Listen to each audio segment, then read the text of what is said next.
والصلاة والسلام على رسول محمد وآله وصحبه وآل بیتہ وازواجہ ذریۃ اجمعین برحمتہ یا ارحم الراحمین۔ یہ قرآن مجید پارہ نمبر 14 سورۃ النحل آیت نمبر 27۔ ترجمہ: اے محبوب صبر کرو، تمہارا صبر اللہ ہی کی توفیق سے ہے۔ وَاصْبِرْ مَا صَبْرَكَ الا باللہ۔ اے محبوب صلی اللہ علیہ وسلم، یہ نیاز مندی نوری کی نیاز مندی ہے 2018 کی، وہاں سے آپ کو یہ مستفید کرنا چاہ رہے ہیں، باتیں سمجھ آ جائیں اپنے اس نیت سے کہ ہمارے پلے کچھ پڑ جائے، ہماری اصلاح ہو جائے، اس نیت سے غور سے سنیں۔ تو پہلی ابتدا ہو رہی ہے صبر سے۔ وَاصْبِرْ مَا صَبْرَكَ إِلَّا بِاللَّهِ۔ اے محبوب صبر کرو، تمہارا صبر اللہ ہی کی توفیق سے۔ حدیث شریف میں ہے، حضرت صدیقہ سے روایت ہے، رسول اللہ نے فرمایا صبر پہلے صدمہ کے وقت ہوتا ہے، صبر پہلے صدمہ کے وقت ہوتا ہے۔ اللہ نے فرمایا کہ جو لوگ میرے لیے مصائب برداشت کرتے ہیں، اللہ میری نگاہوں میں حفاظت میں ہے، میری نگاہوں میں حفاظت میں ہے۔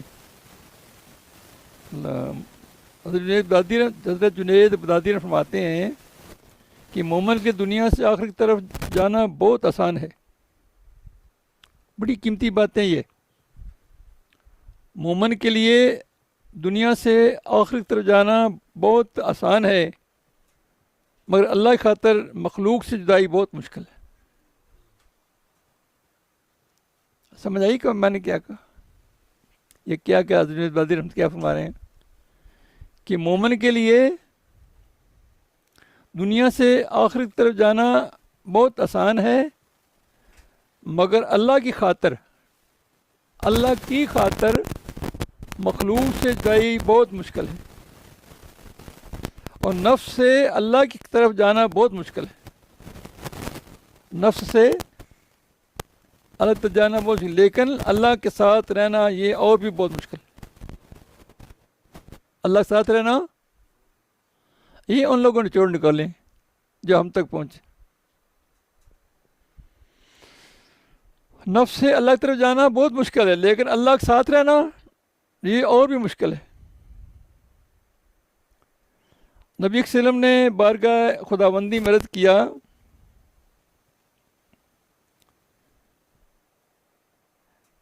اللہ یعنی میں تیری ذات کے ذریعے زندہ ہوں اور تیری ذات کے لیے ہی مروں گا۔ بے کا آیا و بے کا اموات، بے کا آیا و بے کا اموات۔ حدیث نسل فرمانا کہ میں تیری ذات کے ذریعے ہی زندہ ہوں اور تیری ذات کے لیے ہی مروں گا۔ اوپر فرمایا نا کہ اللہ کے ساتھ رہنا بہت مشکل ہے، نفس نے ثابت کر دیتا ہم تو رہتے ہیں، یعنی وہ تو رہتے ہیں، یہ کہہ رہا ہوں۔ حضرت ذنون مصری فرماتے ہیں کہ شرعی کام کی مخالفت سے دور رہنا، مصیبتوں کے گھونٹ بھرتے وقت پرسکون رہنا، زندگی کے میدان میں محتاجی کے وقت مالداری کا اظہار کرنا صبر ہے۔ لو یہ مشکل باتیں سارے لگ رہی، دوبارہ دہرا دیا کرتے ہیں۔ شرعی کام کی مخالفت سے دور رہنا، شرعی احکام کی مخالفت سے دور رہنا، مصیبتوں کے گھونٹ بھرتے وقت پرسکون رہنا۔ اللہ یعنی شرعی احکام آئے ہیں تو اس کی مخالفت نہ کریں، اس پہ عمل کریں۔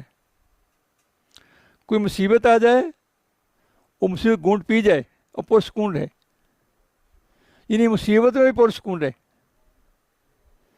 زندگی کے میدان میں محتاجی کے وقت مالداری کا اظہار کرنا صبر ہے۔ زندگی میں محتاجی آتی ہے نا، وہ یعنی صبر کرے، یعنی مالداری کا اظہار کرنا صبر ہے۔ عبادت میں سب سے اچھا بدلہ صبر کا بدلہ ہے۔ عبادت میں سب سے اچھا بدلہ کیوں؟ جیسے نا وکون مسادے کے سچوں کے ساتھ جاؤ، ایسے ان اللہ مع صابرین، اللہ صبر والوں کے ساتھ ہے. جس کو صبر، جس کو اللہ کے ساتھ مل جائے اچھا بدلہ پھر ہو گیا، بہت اچھا بدلہ ہو گیا. مگر صبر کیا ہے نا، صبر سے رہیں گے تو پھر ہے نا، کتاب و سنت کے کام پر تاب ثابت قدمی کا نام صبر ہے. یہ دو پہلو ہیں نا، دو پلڑے ہیں نا، صبر و شکر ایمان کے لیے. اب صبر کی بات ہو رہی ہے، شکر بھی آنی ہے، پھر ناشکری کی بھی آنی ہے. جب غور کریں تو سب تاں سمجھ آنی ہے. اب صبر کی بات سمجھ آ رہی ہے؟ صبر کیا ہے؟ کتاب و سنت کے کام پر ثابت قدم رہنا صبر ہے. حضرت خاص اللہ فرماتے ہیں شکوہ ترک کرنے کا نام صبر ہے. شکوہ نہ کرنا یہ کیا ہے؟ اللہ حضرت رحم فرماتے ہیں وہ فرمان تھا جو کتاب و سنت کے احکام پر ثابت قدمی کا نام صبر ہے، یہ حضرت خاص نے فرمایا. اور شکوہ ترنے کا نام حضرت رحم نے فرمایا. شکوہ ترک کا نام صبر ہے، یہ حضرت رحم رحمۃ اللہ نے فرمایا. حضرت علی رض فرماتے ہیں صبر ایسی سواری ہے جو کبھی ٹھوکر نہیں کھاتی. صبر ایسی سواری جو کبھی ٹھوکر، نعمت اور مصیبت دونوں حالتیں برابر ہوں. حضرت محمد جریری رضی اللہ عنہ فرماتے اللہ کی میت صبر والوں کو حاصل ہے. اللہ کی میت صبر والوں کو حاصل ہے. اللہ کی میت، اللہ کے ساتھ ہونا صبر والوں کو مسئلہ. ان اللہ مصابرین پڑھ، ان اللہ مصابرین، اللہ صبر والوں کے ساتھ پڑھ لو. قرآن ہی جاتا ہے نا، اللہ صبر والوں کے میں نا شکری بے صبری نہ کرو. حضرت موسیٰ ابو موسیٰ رضی اللہ تعالیٰ سے مروی ہے، فرمایا میں نے عرض کیا یا رسول اللہ صلی اللہ علیہ وسلم کون سا مسلمان سب سے بہتر ہے؟ کون سا مسلمان صاحب سے؟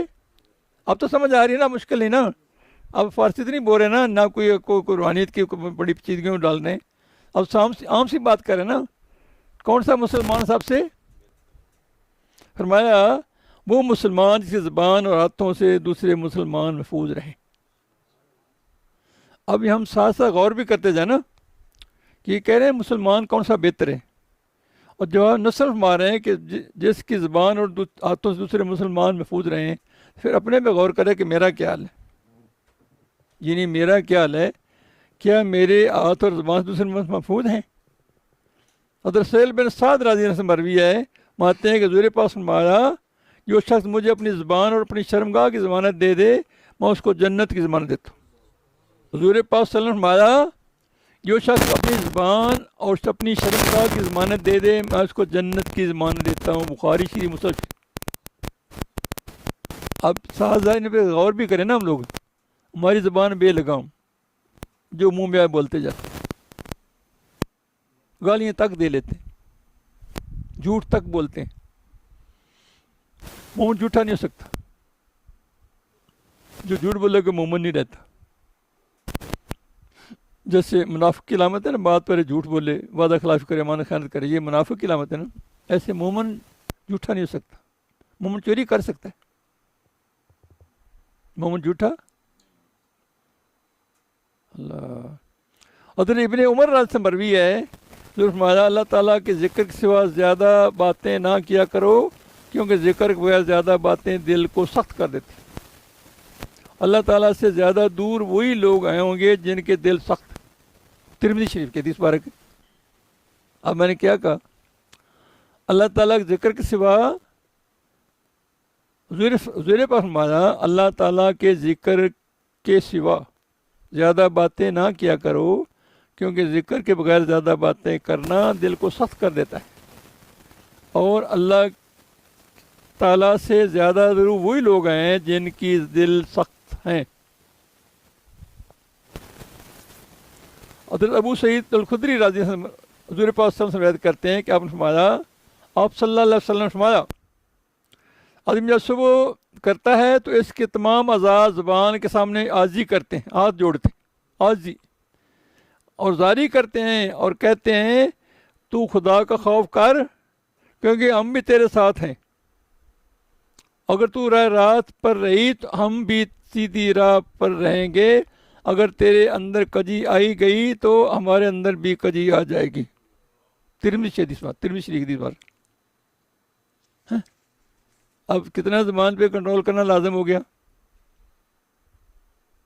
جو ہی زبان ہلتی ہے نا فرشتے لکھنا شروع کر دیتے۔ دل میں خیال رہے تو اس کی گرفت نہیں، تو بس جان بوجھ کے نہ لائے، آ جاتے ہیں، لیکن جو ہی زبان سے کلمہ نکلا عمل بن جاتا ہے، کوئی عمل